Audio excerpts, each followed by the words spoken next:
11 ऐसे चैप्टर बच्चों जो आप छोड़ने का सोचना भी मत, नहीं तो बेटा दिक्कत में आ जाओगे, सिलेक्शन आपका फंस जाएगा, आपकी रैंक गिर सकती है।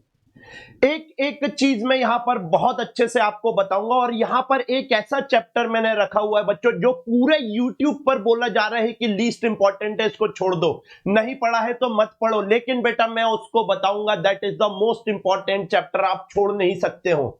भाई इंपॉर्टेंट आप किसको कहते हो? जिससे क्वेश्चन आते हैं या जिसके थ्रू कॉन्सेप्ट आते हैं। सोच समझ के आंसर देना।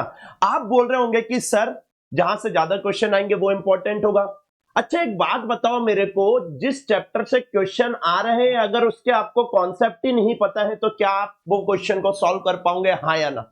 अभी के अभी कमेंट में जाके बताओ भाई, कर पाओगे या नहीं? नहीं कर पाएंगे सर, दिक्कत है, बहुत बड़ी दिक्कत है भाई। तो आइए बात करते हैं। सबसे पहले मैं आपको बताऊंगा मैंने क्यों इंपॉर्टेंट की कैटेगरी में इसको रखा है, और बताऊंगा वहां से कितने क्वेश्चन आ सकते हैं।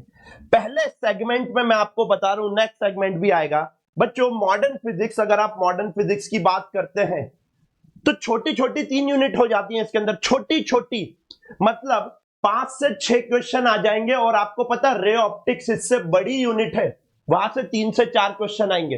तो आप खुद सोचो, अगर अगर आप एक दिन में 5 से 6 क्वेश्चन, मॉडर्न फिजिक्स की प्लेलिस्ट तैयार है, जाके देख लेना।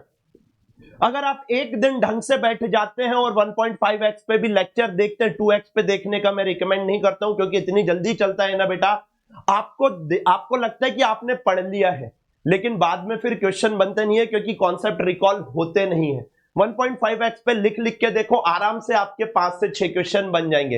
अगेन बच्चों थर्मल फिजिक्स, नन्नी नन्नी छोटी छोटी 3 यूनिट आ जाती हैं, यहां से भी 3 से 5 क्वेश्चन बनते हैं। थर्मल फिजिक्स की तीनों यूनिट छोटे छोटे चैप्टर्स मिला लो, वो बच्चों छोटे पढ़ते हैं रे ऑप्टिक्स से।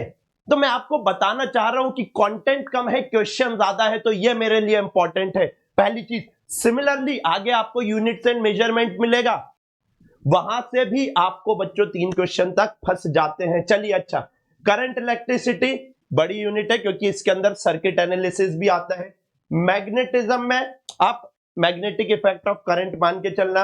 रे ऑप्टिक्स आप जानती हैं, इलेक्ट्रोस्टैटिक्स आप जानती हैं, मैंने यहां पे 2 बार रे ऑप्टिक्स लिख दिया बेटा, माय मिस्टेक, इसकी जगह यूनिट्स एंड मेजरमेंट लिखना था, है ना, यूनिट्स एंड मेजरमेंट लिखना था, माय मिस्टेक। यहां पे 3 क्वेश्चन यूनिट्स एंड मेजरमेंट के हैं। मैं यूनिट्स एंड मेजरमेंट भाई छोटी सी यूनिट है, वन शॉट रेडी है, जाके देखो 3 क्वेश्चन पक्के। कितनी छोटी यूनिट, आप सोचो ना, अगर आपके 3 घंटे में 3 क्वेश्चन पक्के हो रहे, कंटेंट कम है क्वेश्चन ज्यादा है, वही रे ऑप्टिक्स अगर आप पढ़ने बैठ गए बेटा 3 से 4 क्वेश्चन आते हैं। और अब आप खुद सोचो कितनी बड़ी यूनिट है, 3 दिन में भी नहीं पढ़ पाएंगे आप ढंग से बैठ के, लेकिन छोड़ना नहीं है, इसके भी इंपॉर्टेंट पार्ट मैं आप लोगों को करवा दूंगा। आपने कहा था सर मोस्ट इंपॉर्टेंट बताओ, सेमीकंडक्टर में एक लॉजिक गेट से, एक आपका डायोड ट्रांजिस्टर से, और एक सेमीकंडक्टर बेसिक से क्वेश्चन आना ही आना है, पक्का है, निश्चित है। एक ऐसी यूनिट मैंने कहा था आपको बताऊंगा जिसमें आपके होश उड़ जाएंगे। एनएलएम पूरे यूट्यूब पे बोल रहे हैं भाई छोड़ दो, अरे क्यों छोड़ दो यार, NLM is the basic of mechanics. जनाब एनएलएम के ऊपर आपका डब्ल्यूपी, आपका रोटेशनल मोशन, आपका सॉलिड्स, आपका फ्लूइड्स, आपका एसएचएम, आपका वेव्स, आपका इलेक्ट्रोस्टैटिक्स, आपका मैग्नेटिज्म, सब कुछ एनएलएम के कॉन्सेप्ट से आएगा। अगर एनएलएम छोड़ दूंगे तो बेटा वो कहां से आएगा?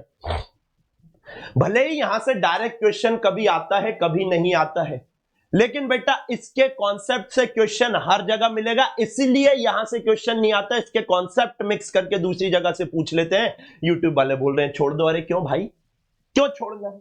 अच्छा ईएम वेव और सॉलिड, सर एक एक क्वेश्चन, अरे भाई 1.5 घंटे में अगर एक एक क्वेश्चन हो रहा है तो क्या बुराई है, मेरे को ये बताओ। अगर 1.5 घंटे में ईएम वेव पढ़ के एक क्वेश्चन हो रहा है, सॉलिड में 3 फॉर्मूले, वो 3 फॉर्मूले के ऊपर हर बार क्वेश्चन आया हुआ है, तो क्या बुराई है? कोई नहीं बताता, ये बताता है क्या यूट्यूब पे?